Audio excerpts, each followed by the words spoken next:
आज हम एक क्वेश्चन सॉल्व करने वाले हैं। जो क्वेश्चन आपका मतलब कि ब्रीडिंग से रिलेटेड है। एक कॉमन क्वेश्चन होता है कि उसमें एक जीनोटाइप दे देते हैं। जैसे यहाँ पे एक जीनोटाइप दिया है, F1 प्लांट का जीनोटाइप दिया है।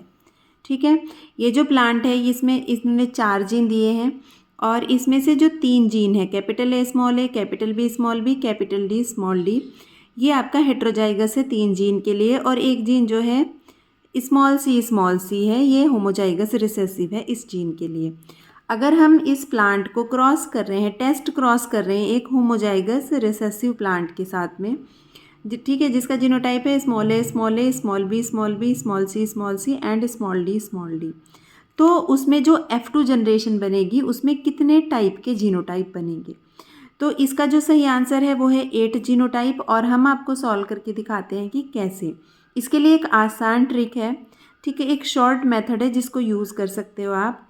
जैसे आप देखोगे कि जो कैपिटल ए स्मॉल ए है, आपको इसको डिवाइड कर लेना है। कैपिटल ए स्मॉल ए है, आपको पता है कि ये 2 टाइप के गैमीट बनाएगा जब भी अगली जनरेशन में जाएगा, एक कैपिटल ए टाइप का, एक स्मॉल ए टाइप का। ऐसे ही जो कैपिटल बी स्मॉल बी है, आपको एक साथ नहीं लेना है, आप इनको अलग अलग देख लीजिए ऐसे कि ये भी 2 टाइप के जीनोटाइप बनाएगा, गैमीट बनाएगा, कैपिटल बी स्मॉल बी। फिर स्मॉल सी है, ये सिर्फ स्मॉल सी ही जीनोटाइप बनाएगा, मतलब कि गैमीट बनाएगा। जो जितने गैमीट होंगे वो सिर्फ एक ही टाइप के होंगे, यहाँ पे 2 टाइप के होंगे। और जो कैपिटल डी स्मॉल डी है वो भी आपके क्या करेगा, 2 आपके गैमीट बनाएगा, एक कैपिटल डी टाइप का और दूसरा स्मॉल डी टाइप का।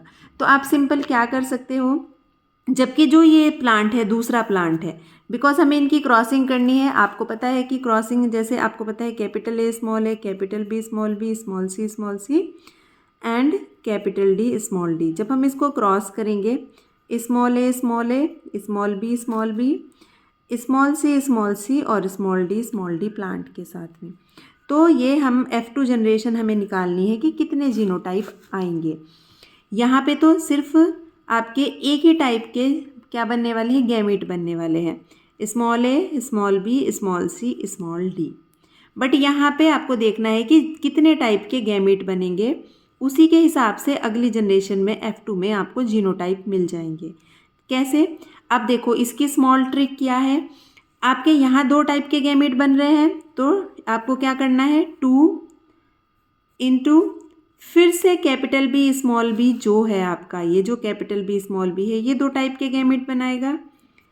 स्मॉल सी आपका क्या है, सिर्फ एक ही गैमीट बनाने वाला है, ठीक है।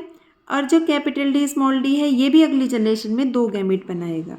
बिकॉज हम सबको पता है, हमने मेंडल का मोनोहाइब्रिड क्रॉस पढ़ा है कि जब भी आपका क्या होगा, आप कैपिटल ए स्मॉल ए को क्रॉस करोगे, सपोज कैपिटल ए स्मॉल ए के साथ में, तो आपको पता है ये भी 2 टाइप के गैमीट बनाएगा, कैपिटल ए की स्मॉल ए, और ये भी आपके 2 टाइप के गैमीट बनाएगा, कैपिटल ए स्मॉल ए। जब इनकी क्रॉसिंग करोगे तो कैपिटल ए स्मॉल ए, इसकी और इसकी क्रॉसिंग होगी तो कैपिटल ए स्मॉल ए और स्मॉल ए। आपको पता है 1:2:1 के रेशो में ये आपको प्लांट्स मिल जाएंगे F2 जनरेशन के। सेम वैसे ही हमें यहाँ अप्लाई करना है कि हमें देख लेना है कि कैपिटल ए स्मॉल ए है तो ये भी 2 टाइप के गैमीट बनाएगा अगली जनरेशन से पहले, ये भी 2 बनाएगा, ये एक ही बनाएगा क्योंकि स्मॉल सी टाइप के ही गैमीट बनेंगे सारे के सारे, जबकि ये भी आपका 2 टाइप के गैमीट बनाएगा। बस हमें शॉर्ट ट्रिक में इनको मल्टीप्लाई कर लेना है। 2 मतलब 2 को आप 2 के साथ करोगे क्रॉस तो 4 आ जाएगा, फिर इसको 2 के साथ करोगे तो 8 आ जाएगा, ठीक है। 2:2 4 हो जाएगा और 4:2 8 हो जाएगा। तो यहाँ पे टोटल 8 टाइप के गैमीट बनेंगे। अब जो 8 टाइप के गैमीट हैं वो इनके साथ क्रॉस होके क्या बना देंगे, 8 डिफरेंट जीनोटाइप बना देंगे, ठीक है। तो ऐसे आपको ये शॉर्ट ट्रिक यूज़ करनी है और आप आंसर टिक कर सकते हो इसका कि 8 जीनोटाइप बनेंगे, ठीक है।